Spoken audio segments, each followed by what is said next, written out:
will be dropping 10 facts on things you need to know. It's essential to know in order to become a successful lash tech. You know, I blend with the couch. All you see is head and shirt. You can't even see the shirt. But that's besides the point. I thought it would be great to drop this video because I've been lashing for almost, say, almost 2 years now. And I thought it would be dope to, you know, share my knowledge to you guys. And these are just some little tips. You know, there's plenty more, clearly. These are just going to be some of my tips that I'm going to share with y'all on what I've noticed while lashing and how it's brought me, you know, from to. Without long talking, we're just going to get straight into this video. But before I get into this video and share these gems with you guys, I need you to like the video, comment down below, share, and subscribe to the gang. Now that you're subscribed, did you subscribe yet? Don't let me have to find you. Did you subscribe yet? That button still look red. It still look red. Click it. Go ahead. I'll wait for you. Dun, dun, dun, dun, dun, dun, dun, dun. Oh, getting a phone call. Hello? Oh, you told me you subscribed? Oh my god. Now that you subscribe, we can get into it. First tip that I have in becoming a successful lash tech is people will test you, so patience is key. I've had girls write me like, oh my god, my lashes are falling out, I need a fill, da da da da da. Whole time it's just like one little lash that, you know, dropped off. People will definitely test you, and what I always do is I tell them straight up, like, can you send me a picture of your eye, and so I can go based off that and determine like if something went wrong or not. Because sometimes people just be BSing, and people will BS you. They see one little lash fall off and then there they go texting on your phone, trying to bash you, trying to do this, trying to do that, try to talk down on you and your work. Whole time it's just like, you know, one of them little falsies that just came off. And what people don't know is that your natural lash, like, how can I explain it? Like, sometimes our natural lashes are too weak for the false lash that we're trying to apply. So this doesn't mean all your lashes are weak. It's like, you know, sometimes it be that one little one, two that you apply the lash on and then it drops off instantly. That means you have a weak lash. Keep calm. Just ask questions. Don't freak out. You'll be fine. Number 2, when you first start with reasonable prices. First, I noticed that sometimes people, you know, start lashing, they get certified. Cool. Kudos to you, sis. But then they want to hit you with the $200, like $200, and your lashes looking like caterpillar legs. Like, sis, come on.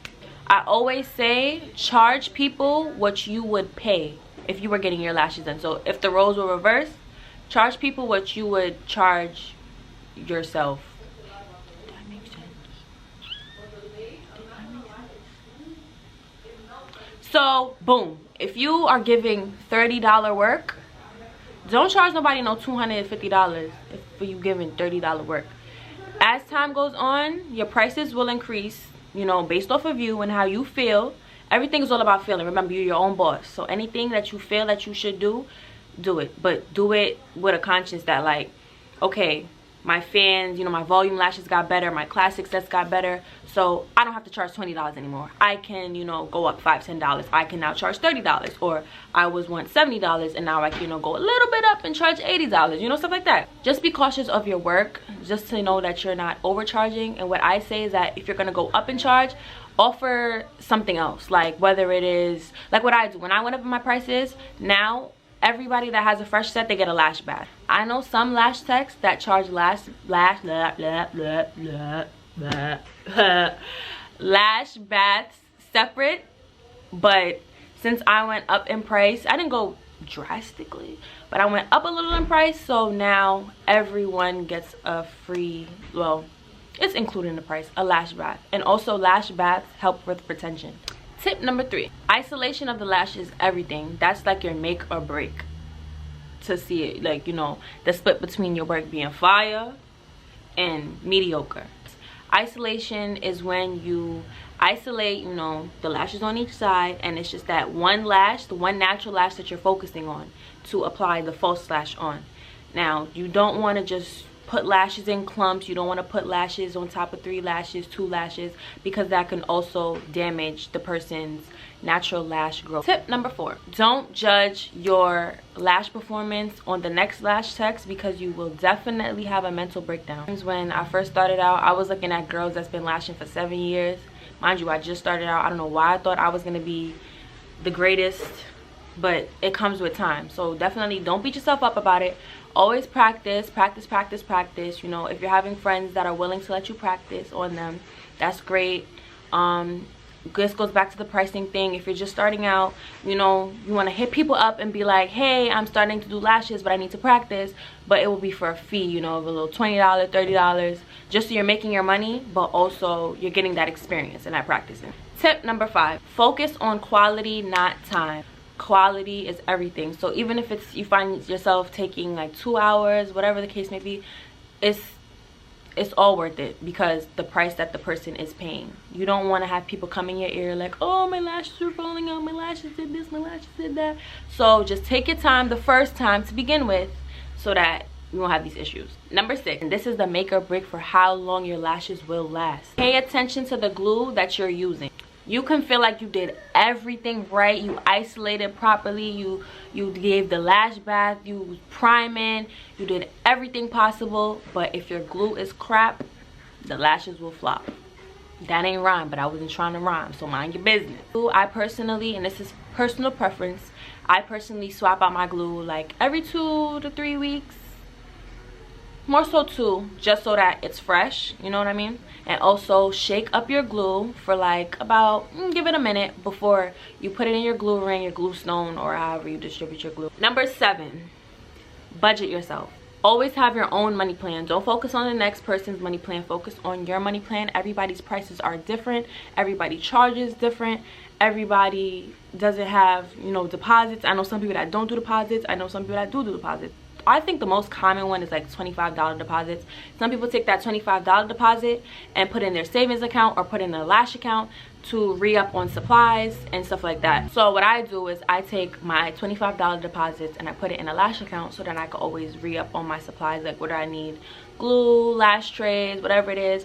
And then I take the remaining balance that they pay after the service and I put some of it, like a percentage, like 10%, in a savings account, and then I keep the rest to just live my life. Number 8, and this is also a very, very, very important one to me. Customer service is everything. All across the board, customer service is everything. If people are seeing that you're trying every which way to accommodate them, even after you messed up, I promise you, they're gonna come back. You could be the best lash tech in the world, and guess what? If you come into me with attitude and you know it allness, and you're just all around a bad person with bad energy, trust and believe, I'm never coming back to you again and giving you my black dollar. It's not happening.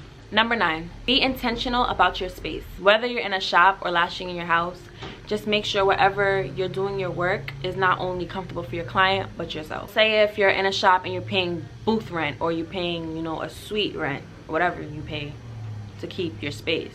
Check to see if, you know, your place has AC for when it's hot outside. You know, when winter comes back around, the place has heat, because I know definitely I don't want to be going to no place to get my lashes done in the wintertime and the place ain't got no heat. If you're in a space where, you know, you could offer like goodies, like, you know, snacks, wine, I like wine. Oh, if you're paying rent in a spot, make sure that the price you're paying for that rent and all the things that you can bring in to, like, you know, build up your clientele and help make your brand better, it's correlating, it's adding up. Because I don't want to be paying no $600, $700 for a booth rent and I can't even, you know, have certain stuff for my clients. Number 10, be yourself. Straight like that. Be yourself. Your vibes, your energy, all of that is what makes people want to come back to you. We be talking about anything and everything, you know. We be goofy, we be laughing, we be crying. Mind you, we in a whole lash session. But just cause like I made them feel comfortable enough to like talk to me about anything, like y'all really my lash besties. If you're my client and you're watching this video, I love you, stinks. Always be yourself more than anything. and people gonna bangs with you regardless. I hope you take some of my tips into consideration because they definitely do help and do work. Thank you for tuning in yet again. I appreciate you, and I'm gonna see y'all again in the